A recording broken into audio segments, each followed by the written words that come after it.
జై తెలంగాణ, జై జాగృతి. అందరికీ నమస్కారం. మీడియా మిత్రులందరికీ ప్రత్యేకించి ధన్యవాదాలు. కొంచెం లేట్ అయింది, ఏమనుకోవద్దు. ఈరోజు గత కొన్ని రోజులుగా రాష్ట్రంలో జరుగుతున్నటువంటి పరిణామాలన్నింటినీ కూడా గమనిస్తూ ఉన్నాం. అయితే ఈ బతుకమ్మ వచ్చినప్పటి నుంచి కంటిన్యూస్గా ప్రయాణంలో ఉన్నాం. కానీ అదృష్టం ఏంటంటే తెలంగాణ ప్రజలు ఎక్కడికి పోయినా, చింతమడక నుంచి మొదలు పెడితే లండన్ దాకా ప్రతి ప్రయాణంలో ప్రతి చోట కూడా ఆదరించి ఆశీర్వదించి మరి వేలాది సంఖ్యగా హాజరైనటువంటి మా ఆడబిడ్డలందరికీ కూడా ధన్యవాదాలు తెలియజేస్తా ఉన్నాను. ఇవాళ తెలంగాణ రాష్ట్రంలో తెలంగాణ సోయి లేనటువంటి ప్రభుత్వం నడుస్తూ ఉన్నదనడానికి ఉదాహరణ ఏంటంటే, ఈ ప్రభుత్వం అధికారంలోకి రాగానే తెలంగాణ తల్లి బొమ్మను మీరు గెజెట్ ఇవ్వలేదు కాబట్టి మేము తెలంగాణ తల్లి విగ్రహాన్ని మారుస్తున్నామని చెప్పి తెలంగాణ తల్లి విగ్రహాన్ని మార్చి గెజెట్ ఇచ్చుకొని ఇవాళ ఇంటర్నెట్లో ఎవరైనా తెలంగాణ తల్లి బొమ్మ ఎవరు పెట్టినంటే తెలంగాణ ఉద్యమ వ్యతిరేకి, తెలంగాణ ద్రోహి రేవంత్ రెడ్డి గారు పెట్టినని వచ్చేటట్టుగా చేసుకున్నారు ఆయన. ఇప్పుడు ఇంకొక ప్రయత్నం ఏం చేస్తున్నారు, ఎన్నడూ ఈ సన్నిని వెనక్కి వెళ్ళిపో, వాళ్ళు కనబడరు, వెనక్కి ఎన్నడూ జై తెలంగాణ అన్నటువంటి ముఖ్యమంత్రి గారు కొత్తగా ఈసారి బతుకమ్మ నిమజ్జనంలో పాల్గొనడం కూడా విచిత్రంగా అనిపించింది. మంచి ఆహ్వానించదగ్గ పరిణామమే అనిపించింది. At the same time comedy ఏంటంటే, గిన్నిస్ రికార్డు కోసము బతుకమ్మని చేసిరు. మరి రికార్డుల కోసం కాదు కదా, కోట్లాదిగా ఎన్నో సంవత్సరాల నుంచి తెలంగాణ బిడ్డలు, తెలంగాణ ఆడబిడ్డలు నిలబెట్టుకున్నారు ఈ పండుగని. మన తెలంగాణ భూమిని అనేక మంది పాలించినా కూడా ఎవరి పాలనలో అయినా తెలంగాణ బతుకమ్మ పండుగను బతికించుకొని ముందుకు పోయినటువంటి నేల ఇది. ఎప్పుడు మేము రికార్డులు అనుకోలే, ఎందుకంటే ఇప్పుడు కాదు, ఉమ్మడి ఆంధ్రప్రదేశ్లోనే కోటి బతుకమ్మల జాతర అని చేసి బొడ్డెమ్మ నుంచి మొదలు పెడితే బతుకమ్మ వరకు 28 రోజులు కోటి బతుకమ్మలు తెలంగాణ అంతా చేసినాం. కానీ గిన్నిస్ రికార్డు కోసం చేయలే, తెలంగాణ రాష్ట్రం రావాలని చేసినాం. ఇప్పుడు కూడా ప్రభుత్వం ఆ పంతాలో ఆలోచించుంటే బాగుండేది. బతుకమ్మ చీరలు ఇచ్చుంటే బాగుండేది. మహిళలకు ఏదైనా లాభం జరిగేటటువంటి పని చేసుకుంటే బాగుండేది. కానీ రికార్డు రావాలి, ఆ రికార్డులో ఎవరు చేసిండ్రు బతుకమ్మ అంటే గిన్నిస్ రికార్డులో రేవంత్ రెడ్డి గారు ప్రభుత్వం చేసిందని రావాలనే ఒక విచిత్రమైన వింత పోకడతోని ఈ రాష్ట్రంలో పరిపాలన జరగడం చాలా దురదృష్టకరం. మొదటి నుండి తెలంగాణ సంస్కృతిని నిలబెట్టుకోవాలని పోరాటం చేసిన సంస్థ, ఆరాటపడ్డ సంస్థ తెలంగాణ జాగృతి. కాబట్టి మరి ఏదైతే కేవలం 10,000 మందితో బతుకమ్మ రికార్డు చేసి ఒక రకంగా తెలంగాణ మహిళలను అవమానించారని మేము భావిస్తా ఉన్నాం. కాబట్టి వచ్చే సంవత్సరం తెలంగాణ జాగృతి ఆధ్వర్యంలో 1,00,000 మంది మహిళలతోని మేము బతుకమ్మ సంబరాలు చేసి గిన్నిస్ రికార్డు ఎక్కించి ఖచ్చితంగా బతుకమ్మ పండుగ అంటే తెలంగాణ ఆడబిడ్డల పండుగ అనేటటువంటి విషయాన్ని నిరూపిస్తాం. ప్రభుత్వం ఆ మరుసటి సంవత్సరం మాకు పోటీ వస్తే దాన్ని కూడా బ్రేక్ చేసినట్టు మళ్ళీ చేస్తాం. అల్టిమేట్ గా మా ఆలోచన ఏంటంటే, తెలంగాణ తల్లి బొమ్మ ఎవరు పెట్టిరంటే తెలంగాణ ప్రజలు పెట్టిరన్నట్టు రావాలి, కానీ రేవంత్ రెడ్డి గారు పెట్టినని వచ్చే విధంగా వారు ఏదైతే ఈ కుట్రలు చేస్తా ఉన్నారో వాటిని ఖచ్చితంగా ఎదుర్కోవడానికే ఈ ప్రయత్నం చేస్తాం. వచ్చే సంవత్సరం 1,00,000 మంది మహిళలతోని తెలంగాణ జాగృతి ఆధ్వర్యంలో ఖచ్చితంగా హైదరాబాద్ నగరంలో చేసి చూపిస్తామని సందర్భంగా ప్రజలందరికీ కూడా తెలియజేస్తా ఉన్నాం. అదేవిధంగా మరి మీ అందరికీ తెలుసు, బీసీ రిజర్వేషన్ల కోసం తెలంగాణ జాగృతి అగ్రభాగాన నిలబడి పోరాటం చేస్తున్న విషయం మీ అందరికీ తెలుసు. అందరం కొట్లాడినాం, అందరం ఆరాటపడ్డాం. బీసీ కుల గణన జరిగినప్పుడే మేము చెప్పినాం, ఈ లెక్క తప్పుల తడక, మీ లెక్క కరెక్ట్ అయితే గ్రామ పంచాయతీల వారీగా డీటెయిల్స్ పెట్టమని ఆనాడే చెప్పినాం. ఆనాడు ఇంకో మాట కూడా చెప్పినాం, మీరు డీటెయిల్స్ పెట్టండి, దాంతోపాటు భూసాని కమిషన్ రిపోర్ట్ను అసెంబ్లీలో పెట్టండి, అసెంబ్లీలో డీటెయిల్స్ ఇవ్వండి, ఒక శాంక్టిటీ ఇవ్వండి మీరు చేసినటువంటి ఈ జనగణనకు, లేకపోతే కోర్టులో ఇబ్బందులు అవుతాయని ఆనాడే చెప్పినాం. అయినా ప్రభుత్వం వినలేదు. ఆనాడు ఇంకో మాట కూడా చెప్పినాం, ఒక్కటి కాదు మీరు 3 బిల్లులు పెట్టాలి, లేకపోతే ఎవరు కోర్టుకు పోయినా అన్నిటికీ ఇబ్బంది వస్తుందంటే అది కొంత విని మీరు 2 బిల్లులు పెట్టిన. అందుకే ఇవాళ ఏ ఇబ్బంది వచ్చినా కేవలం రాజకీయపరమైనటువంటి జీవోకే ఇబ్బంది వస్తుంది తప్పితే విద్యా ఉద్యోగాల విషయంలో ఇబ్బంది రాదు. అదొకటి సంతోషించదగ్గ పరిణామం. అయితే ఇప్పుడు తెలంగాణ బీసీ బిడ్డలు నేను కోరేది ఏంటంటే, 42% కాంగ్రెస్ గవర్నమెంట్ జీవో ఇచ్చింది. ఇచ్చిన తెల్లారే ఇస్తదనే వార్త రాగానే మళ్ళా కాంగ్రెస్ పార్టీ నాయకులే కేసు వేయించారు. అది నేను కాదు, ఇంటర్నెట్ అంతా కోడై కూస్తున్నది.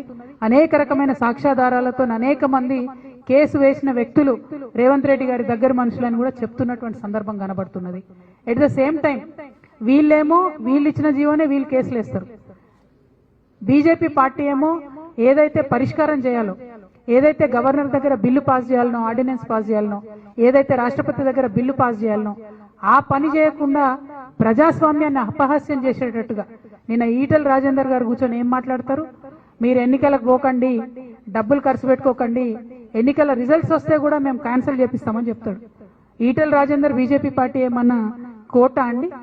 జడ్జిల వీళ్ళేమన్నా అంటే వీళ్ళ ఉద్దేశం ఏంది? మంచి ఉద్దేశం అయితే కాదన్న విషయం ప్రజలకు అర్థమవుతుంది. ఇవాళ ఎన్నికలు జరిగితేనట వీళ్ళు పోయి కోట్ల క్యాన్సిల్ చేపిస్తారట. అసలు బిల్లు ఇవ్వాల్సిందే మీరు కదా, రిజర్వేషన్ ఇవ్వాల్సిందే మీరు కదా. ఎంత ద్రోహపూరితమైన మాటలు మాట్లాడుతున్నారు, ఎంత మోసపూరితమైన మాటలు మాట్లాడుతున్నారు. ఇవాళ ఈటెల రాజేంద్ర అన్న గారిని భారతీయ జనతా పార్టీ నేను డైరెక్ట్ గా ఒకటి అడుగుతా ఉన్నా, ఇదేనా మీ పార్టీ వైఖరి? ఇదేనా బీసీల పట్ల మీకున్న చిత్తశుద్ధి? ఇది మీ అఫీషియల్ స్టాండా? మీ అధ్యక్షుడు చెప్పిండా? మీ అధ్యక్షుడేమో జీవన్ స్వాగతిస్తున్నా అంటాడు, ఈటెల రాజేందర్ గారేమో బయటకు వచ్చి, ఆయన మెంబర్ ఆఫ్ పార్లమెంట్, ఆయన బయటకు వచ్చేమో ఏం మాటలు అవి? ఒక ఉద్యమకారుడు, బీసీ బిడ్డ, మీకు ఎంత బాధ్యత ఉండాలి? ఎట్లా మాట్లాడతారు మీరు అట్లా? ఈటెల రాజేందర్ అన్న గారు తక్షణమే క్లారిఫికేషన్ ఇవ్వాలి. అంటే ఇది ఏం కుట్ర? ఒక పక్క కాంగ్రెస్ పార్టీ ఏమో జీవో ఇస్తుంది, ఇంకో పక్క జీవోను అడ్డుకోవడానికి వాళ్ళే కోర్టుకు పోతారు, ఇంకొక పక్క ఎలక్షన్ వస్తుంది అనేటటువంటి సంబరంలో కనీసం చాలా చోట్ల బీసీలకు అవకాశం వస్తుందని అనుకుంటుంటే మీరు ఎన్నికలకు పోకండి, మీరు ఖర్చు పెట్టుకోకండి, మేము కోర్టుకు పోతామని చెప్తారా? మీరు ఏం పార్టీ మీది? మీరు కేంద్ర ప్రభుత్వంలో పరిపాలన ఉన్నారు, ఎట్లా మాట్లాడతారు? కోర్టులకు జడ్జిలకు మీరు ఎట్లా ఇస్తారు ఆర్డర్? ముందే మీరు ఎట్లా చెప్తారు ఈ విషయం? ఈ మోసాన్ని దయచేసి తెలంగాణ బీసీ బిడ్డలు గుర్తించాలని నేను కోరుతా ఉన్నాను. ఇది చాలా దారుణం. బీజేపీ పార్టీలో ఇంకెవరైనా మాట్లాడితే అర్థం చేసుకోవచ్చు. ఈటెల రాజేందర్ అన్న ఒక ఉద్యమాల నుంచి వచ్చిన బిడ్డ, ఆయన ఎట్లా మాట్లాడతాడు ఇట్లా? You are an MP in a ruling party. How can you dictate what the court is going to say? How can you say we will go to the court after elections and elections will be cancelled just like Maharashtra? So did you influence Maharashtra decision also? What are you saying, Mr. Etal Rajendra Garu? I am questioning you today. You are a member of parliament. Is this a joke? The fight that we are doing on the street for the OBC community of Telangana, does this look like a joke to you? Is this a joke for BJP party? స్పష్టంగా జవాబు ఇవ్వాలి, ఈరోజు answer చేయాలి. మోసం చేసి కాలమెల్ల తీస్తామంటే కాదు. అరే మాట్లాడడానికన్నా నియత ఉండాలి కదన్నా. గవర్నర్ దగ్గర పెండింగ్ ఉంది ఆర్డినెన్స్, మాట్లాడరాదా మీకు? ఇక్కడున్న 8 మంది పార్లమెంట్ మెంబర్లు పోయి కాలు పట్టుకోండి మీ మోడీ గారి, అన్న మా తెలంగాణ వాళ్ళకు రిజర్వేషన్ కావాలి ఇవ్వండి అని అడగండి. అది అడగ చేత కాదు, ఉల్టా ఏమంటారు? ఎలక్షన్లకు పోకండి అంటే ఇప్పుడు బీసీ బిడ్డలు ఎంత కన్ఫ్యూజన్లు ఉండాలి? పోవద్దా? పైసలు పెట్టుకోవద్దా? గెలవద్దా? బీసీలకు ఏం రావద్దా? ఇదేనా బీజేపీ వైఖరి? ఎంత అన్యాయం ఇది! జోక్ లాగా ఒక పక్క కాంగ్రెస్ పార్టీ ఏమో ఇచ్చిన రిజర్వేషన్లలో, మీకు ఇక్కడ ఎగ్జాంపుల్స్ నేను చదివి వినిపిస్తా, దయచేసి కొంచెం టైం పట్టిన ప్రెస్ మిత్రులు ఓపికగా వినాలని కోరుతున్నా. కామారెడ్డి జిల్లా నస్రులాబాద్ మండలంలో అంకోల్ గ్రామ పంచాయతీ ఎస్టీకి రిజర్వేషన్ ఎస్టీకి వచ్చింది. ఆ ఊర్లో మొత్తం ఉన్నది 784 మంది. ఒక్కడంటే ఒక్క ఎస్టీ ఓటర్ లేడు ఆ ఊర్లో. రిజర్వేషన్ ఎస్టీకి వచ్చింది. ఇది ఏంది ఇది? అంటే ఎంత సాంకేతిక పరంగా అసలు ఇదేమన్నా పనికొచ్చే రిజర్వేషనేనా? అట్లనే పెద్ద కొడపతల్ మండలం దావన్ తండ ఈ పంచాయతీని ఎస్సీలకు రిజర్వేషన్ చేశారు. అక్కడ ఒక్కరంటే ఒక్క ఎస్సీ ఓటర్ లేడు. ఎక్కడికి వెళ్ళొచ్చి పోటీ చేయాలి ఎస్సీలు? మరి పోటీ చేస్తే ఆ గ్రామంలో ప్రజలకు ఏం న్యాయం జరుగుతుంది? మాచారెడ్డి మండలం వడ్డెరగూడెం తండ, మొత్తం ఊరంతా వడ్డెరలే ఉంటారు, అంటే బీసీలు ఉంటారు. అక్కడ సర్పంచ్ పదవి ఎస్టీకి వచ్చింది. మరి ఎక్కడి నుంచి ఎస్టీ వచ్చి అక్కడ పోటీ చేయాలి? ఎట్లా గెలవాలి? నాగర్ కర్నూలు జిల్లా, ఇదైతే మరీ దారుణం. నాగర్ కర్నూలు జిల్లా అమరాబాద్ మండలం కుమ్మరోన్పల్లిలో ఇదివరకు కూడా సర్పంచ్ సీటు ఎస్టీకి రిజర్వ్ అయింది. అయితే గ్రామంలో ఎవరు ఎస్టీలు లేకపోవడంతో అసలు ఆ గ్రామంలో ఇదివరకు కూడా సర్పంచ్ ఎన్నికలు జరగలేదు. ఇక ఎంత ఘోరం ఉన్నాయి మన ప్రభుత్వాలు అంటే, ఇదివరకే ఎన్నికలు జరగని ఆ గ్రామంలో ఇప్పుడు మళ్ళీ ఎస్టీకే రిజర్వేషన్ వచ్చింది. మళ్ళీ ఎట్లా జరుగుతుంది ఎన్నిక? అంటే ఆ ఊరు పోయినసారి ఎన్నికలు జరగలేదు, ఇప్పుడన్నా రిజర్వేషన్ మార్చాలి కదా, సరి చేసుకోవాలి కదా. అక్కడ కూడా జరగలేదు. ఇక నల్లగొండ జిల్లా చింతపల్లి మండలం తక్కెలపల్లిలో ఎస్టీ ఓట్లు రెండు ఉన్నాయి. అక్కడ ఎంపీటీసీ స్థానాన్ని ఎస్టీకి ఇచ్చిండ్రు, ఇంకో 2 వార్డులను కూడా ఎస్టీకి ఇచ్చారు. ఇద్దరే ఉన్నారు, 3 ఎస్టీ రిజర్వేషన్లు ఇచ్చారు. అంటే ఇది ఏం కుట్ర, ఇదేం పద్ధతి? ఇందుకోసమే మేమేం అడిగినామంటే మీరు గ్రామ పంచాయతీల వారీగా డీటెయిల్స్ పెట్టండి, జనాభా వివరాలు ఇవ్వండి. ఇస్తే అక్కడ జనాభా ఎవరు ఎక్కువ ఉంటే అక్కడ వాళ్ళకు ఓసీ లెక్కుంటే ఓసీలకు వస్తుంది, ఎస్సీ లెక్కుంటే ఎస్సీలకు వస్తుంది, బీసీ లెక్కుంటే బీసీలకు వస్తుంది. అలా పెద్ద విషయం ఏముంది? ఇంత సింపుల్ ఇష్యూని కాంప్లికేట్ చేసి ప్రజలను మోసం చేసి ద్రోహం చేసి ఏం బాగుకుంటే ఈ 2 పార్టీలు, ఈ 2 జాతీయ పార్టీలకు చేస్తున్నటువంటి విధానాలు ఏంది? దయచేసి ఒకసారి తెలంగాణ ప్రజలు ఆలోచించాలని నేను కోరుతా ఉన్నా. ఇంత పెద్ద లిస్ట్ ఉంది, 3 పేజీల లిస్ట్ ఉంది, ఎగ్జాంపుల్స్ తో సహా ఒక్కొక్క గ్రామ పంచాయతీలో ఎంత దారుణంగా ఉంది. అసలు బీసీలు లేని దగ్గర బీసీ రిజర్వేషన్ ఇచ్చారు, అసలు ఓసీలు లేని దగ్గర ఓసీ రిజర్వేషన్ ఇచ్చిండ్రు. ఇందుకోసమే మేము అడిగేది పారదర్శకంగా ఉండాలి, డేటా బయట పెట్టాలి. మీరు డేటా బయట పెడితే రిజర్వేషన్లలో ఎంత శాంక్టిటీ ఉంది, ఎంత క్లారిటీ ఉంది అన్న విషయం కూడా వస్తుందనే విషయాన్ని నేను ఈ సందర్భంగా తెలియజేస్తా ఉన్నాను. At the same time Revanth Reddy గారు నేను సూటిగా ప్రశ్నిస్తున్నా. చాలా గొప్పగా 30 ఏండ్ల ఉద్యమాన్ని నేను ఒక కంక్లూజన్ కి తీసుకొచ్చిన, ఎస్సీ వర్గీకరణ చేసిన అని చాలా పెద్ద ఎత్తున అసెంబ్లీలో స్పీచ్ ఇచ్చిండ్రు. ఇచ్చి మందకృష్ణ మాదిగ గారిని పిలుచుకున్నారు, షాల్వాలు కప్పిండ్రు, సన్మానం చేసిండ్రు. అందరం కూడా అనుకున్నాం మరి వర్గీకరణ సమస్య ఎండ్ అయిపోయింది, మంచి జరిగిందని. వర్గీకరణ సమస్య ఎండ్ చేసినామన్నారు, షమీమ్ అఖ్తర్ కమిషన్ వేసిండ్రు, అసెంబ్లీలో బిల్లు పెట్టిండ్రు, వర్గీకరణ చేసినామని చెప్పారు. మరి చేసినటువంటి వర్గీకరణ ఈ రిజర్వేషన్లలో రిఫ్లెక్ట్ కావాలన్నా వద్దా? ఎస్సీ ఎస్సీ ఎస్సీ అని ఇచ్చేసిండ్రు. అంటే ఎస్సీల మాదిగలకు ఎన్నిస్తారు, మాలలకు ఎన్నిస్తారు, ఉపకులాలకు ఎన్నిస్తారు? అసలు వర్గీకరణ ఉద్యమం 30 ఏళ్ళు కొట్లాడింది ఎందుకు? అంతమంది బిడ్డలు ఆ వర్గీకరణ ఉద్యమం కోసం చనిపోయిన మాదిగ బిడ్డలేంది? వాళ్ళ త్యాగాలకు అర్థమేమన్నా ఉందా? మీరు పెట్టినరు బిల్లు, పాస్ చేసిండ్రు అసెంబ్లీలో, మరి అది రిఫ్లెక్ట్ కావాలి కదా ఇప్పుడు గ్రామ పంచాయతీ ఎన్నికలల్లా. ఎందుకైతే లేదు? అట్లా కానప్పుడు మీరు బిల్లు పాస్ చేసి ఏం లాభం? బిల్లు పాస్ కానటువంటి బీసీ దానికేమో మీరు రిజర్వేషన్ ఇస్తున్నామని మోసం చేస్తారు. ఆల్రెడీ బిల్లు పాస్ అయిన ఎస్సీ వర్గీకరణేమో అసలు ఎస్టీ రిజర్వేషన్ జాబితాలలో ఎక్కడ ఉండనే ఉండదు. ఇక మిగతా మీరు అరకొరగా చేసినాయని తప్పుల తడగ్గా ఉన్నది. ఇట్లాంటప్పుడు ఎన్నికలు ముందుకు వెళ్ళడం ఎట్లా? న్యాయం జరుగుతుందా? ఈ విషయాన్ని దయచేసి ప్రజలు గమనించాలి. మేము తెలంగాణ జాగృతి నుండి ఒకటే డిమాండ్ చేస్తాం, ఇప్పటికి కూడా ఒకటే డిమాండ్ చేస్తున్నాం. మీరు గ్రామ పంచాయతీల వారీగా మీరు చేసిన కులగన్ను బయట పెట్టండి. పెడితే ఆ రిజర్వేషన్లు ఇవి కంపేర్ చేద్దాం, తెలిసిపోతుంది ఏం జరుగుతుంది అన్నది. దాన్ని బట్టి నెక్స్ట్ అంశం కూడా ముందుకు తీసుకెళ్లొచ్చు. ఇవాళ భారతీయ జనతా పార్టీ మీద అత్యధికంగా బాధ్యత ఉన్నది. మీరు బీసీ బిల్లు పాస్ చేస్తారా చెయ్యరా? ఎస్ నో చెప్పండి అంతే. ఈటెల రాజేంద్ర గారు బీసీలకు తక్షణమే క్షమాపణ చెప్పాలి. ఏం మాట్లాడుతున్నారు మీరు? బీజేపీ పార్టీ క్షమాపణ చెప్పాల్సిందే. అది చాలా దారుణం. ఒక బీసీ బిడ్డగా, ఒక ఉద్యమ బిడ్డగా మీరు బీసీల పక్షాన నిలబడాలి. అవసరమైతే బీజేపీ పార్టీలో కొట్లాడండి రాజేంద్ర అన్న, మీరు కొట్లాడన్న రిజర్వేషన్ తీసుకురండి. అంతేగాని మీరు బీసీలనే కన్ఫ్యూజ్ చేసేటట్టు పోటీయే చేయకండి, డబ్బులు వేస్ట్ చేసుకోకండి అంటే ఇది కరెక్ట్ కాదు. ఒక ఎంపీగా ఉన్నారు, మీరు గెలిచిండ్రు, మీరు ఒక ఫైటర్. అనేకమైన విషయాలకు మీరు అగెన్స్ట్ గా నిలబడి కొట్లాడిండ్రు. మీ మీద ఉన్నటువంటి గౌరవాన్ని దయచేసి తగ్గించుకోవద్దని చెప్పి ఈ సందర్భంగా నేను భారతీయ జనతా పార్టీని కోరుతూ, మరి ఈటెల రాజేంద్ర అన్న క్లారిఫికేషన్ ఇవ్వాలి. ప్రభుత్వం ఎస్సీ వర్గీకరణ విషయం మీద స్పష్టత ఇవ్వాలి. తప్పుల తడకగా ఉన్నటువంటి రిజర్వేషన్ల గురించి మాట్లాడాలి. అదేవిధంగా తెలంగాణ వాదులు, తెలంగాణ ఆడబిడ్డలు అందరూ కూడా వచ్చే సంవత్సరం మనం ఈ ప్రభుత్వం చేసినటువంటి రికార్డుని 10 రికార్డుతోని బద్దలు కొట్టడానికి ఆడబిడ్డలు, తెలంగాణ జాగృతి నాయకులందరూ కూడా సమాయత్తం కావాలని చెప్పి మీ అందరినీ కూడా కోరుతూ నేను సెలవు తీసుకుంటున్నాను. Thank you. జై తెలంగాణ, జై జాగృతి, జై తెలంగాణ.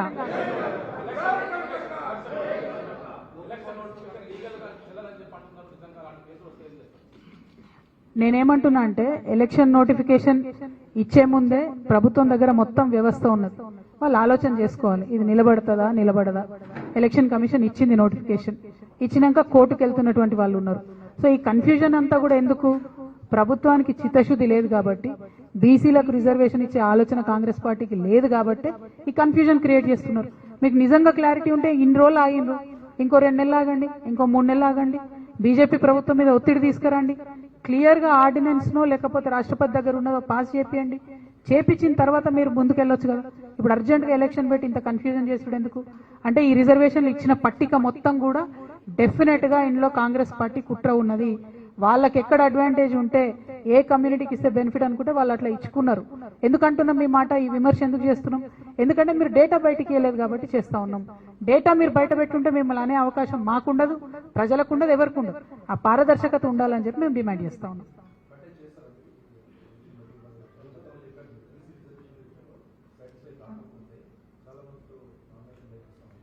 డెఫినెట్ గా మేము ఆలోచన చేస్తా ఉన్నాం. కోర్టు తీర్పు అక్టోబర్ 8వ తారీఖున ఉన్నది కాబట్టి ఆ అక్టోబర్ 8వ తారీఖు కోర్టు ఏం చెప్తుందో చూసిన తర్వాత మా ప్రొటెస్ట్ను ఏ విధంగా తెలియజేయాలనే విషయం మీద మాత్రం ఆలోచిస్తాం, నిర్ణయం తీసుకుంటాం.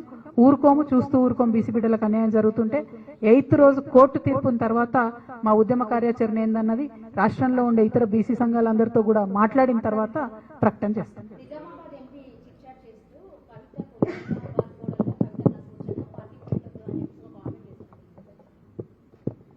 Thank you for the thought. బాగా నా గురించి ఆలోచన చేసినందుకు మా నిజామాబాద్ ఎంపీ గారికి, నిజామాబాద్ ఓటర్గా ధన్యవాదాలు తెలియజేస్తాను. అంతేనా? లేదండి, ఇంకా నిర్ణయం తీసుకోవాలి. అసలు ఎన్నికలు వస్తాయో రావో తెలియదు కదా. ఫస్ట్ ఆఫ్ ఆల్ అసలు ఎన్నికలు అంటూ వస్తే ఏం చేయాలన్నది ఆలోచించవచ్చు. ఎన్నికలు అంటూ వస్తే, బీసీ రిజర్వేషన్ అంటూ క్లారిటీగా వస్తే ఎవరైనా ఏం చేయాలని ఆలోచన చేయొచ్చు. అదే కన్ఫ్యూజ్ చేస్తున్నారు ప్రజలు కాబట్టి, ప్రభుత్వం కాబట్టి. ఇంకో పక్క భారతీయ జనతా పార్టీ కేంద్రంలో అధికారంలో ఉండి నిజంగా రిజర్వేషన్ ఇవ్వాల్సిన వాళ్ళు మోసం చేస్తున్నారు కాబట్టి డెఫినెట్ గా ఇది ఉద్యమించాల్సినటువంటి సమయం అని తెలంగాణ జాగృతి భావిస్తుంది. 8వ తారీఖు కోర్టు డెసిషన్ ఏమొస్తుంది అన్న దాన్ని బట్టి మేము కార్యాచరణ ఏందన్నది ప్రకటించడం జరుగుతుంది.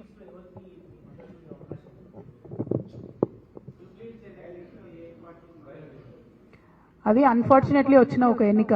దానిలో గెలుపు ఓటంల ద్వారా రాష్ట్ర ప్రజలకు ఏం ఫరక్ పడుతుందన్నది నాకు తెలియదు. ఫస్ట్ ఆఫ్ ఆల్ మా మెయిన్ ఫోకస్ ఏంది అంటే బీసీ రిజర్వేషన్ లోకల్ బాడీస్లో ఖచ్చితంగా బీసీలకు రిజర్వేషన్ రావాలని. ఇవాళ ఇక్కడ రిజర్వేషన్ వస్తే ఇంకా 3 నుంచి 4 సంవత్సరాలు ఉంది జనరల్ ఎలక్షన్స్కి. అంత లోపల చట్టసభల్లో బీసీలకు రిజర్వేషన్ సాధించుకోవాలనేటటువంటి అంశాల మీద మేము పోరాటం చేయదలుచుకున్నాం కాబట్టి దాని మీద ఎక్కువ దృష్టి పెడతాం.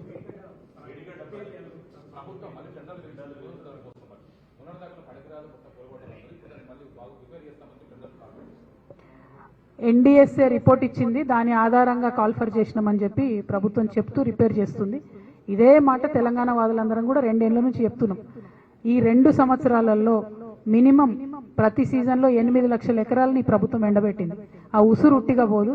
ఇప్పటికి కూడా రైతులకు సరిగా యూరియా ఇవ్వకుండా, నీళ్లు ఇవ్వకుండా రాచి రంపాన పెడుతుంది కాంగ్రెస్ ప్రభుత్వం. ఇప్పటికన్నా జ్ఞానోదయం అయ్యి మరి మొత్తంగా కాళేశ్వరం అనేటటువంటిది అది ప్రజల ఆస్తి, దాన్ని వాడుకోవాలని నిర్ణయం చేసుకున్నారు. దాన్ని రిపేర్ చేయాలని నిర్ణయం చేసుకోవడం అన్నది మంచిదే, మంచిగా రిపేర్ చేయాలి. దీనిలో పాలిటిక్స్ చేయొద్దు, రాజకీయ విమర్శలు చేయకుండా రైతులకు న్యాయం జరిగే విధంగా ప్రభుత్వం చర్యలు తీసుకోవాలని కోరుకుంటున్నాం. అది తెలియదు నాకు, టెక్నికల్ డీటెయిల్స్ మాట్లాడాలి. ఎందుకంటే ఇదివరకు ఎల్ఎన్టీ సంస్థ మా టైం పీరియడ్ అయిపోయింది ఉచితంగా రిపేర్ చేసేది అని చెప్పినట్టుగా నాకు గుర్తుంది. But I have to look in to it in to detail. Thank you.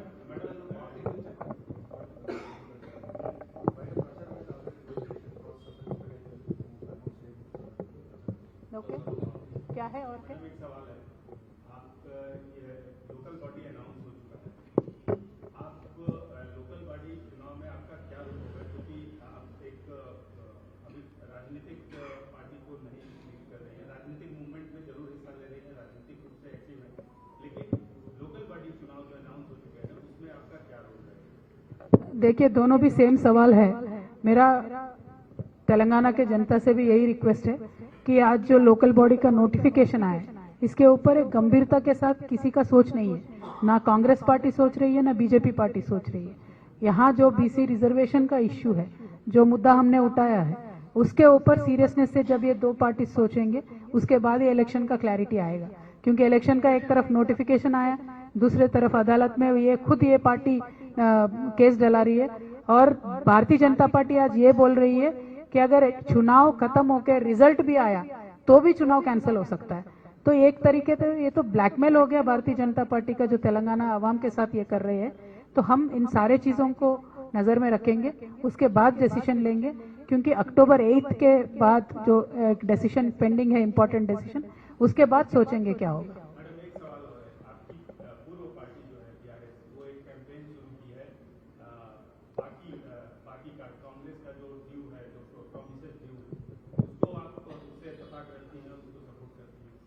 BRS से मेरा कोई लेना देना नहीं है भाई। तो बीआरएस पार्टी पॉलिटिकल पार्टी है, वो अपना प्रोग्राम कर रहे हैं, करने दो, अच्छी बात है। अपने अपने अपने तरीके से लोग उठाते हैं ना, तो बीआरएस पार्टी का जो तरीका है वो लीड कर रहे हैं। और मैं ये चाहती हूँ बीआरएस पार्टी बीसी इश्यू को भी बहुत सीरियसली उठाए। अगर वो बीसी इश्यू सीरियसली उठाएंगे तो अच्छा रहेगा, आवाम के लिए फायदा भी होगा। तो बस उनकी मर्जी है, कांग्रेस के खिलाफ अभी काम कर रहे हैं। इतने ही सीरियसनेस से बीसी के मुद्दे के ऊपर भी काम करना चाहिए। Thank you, thank you. जय तेलंगाना, जय जागृति।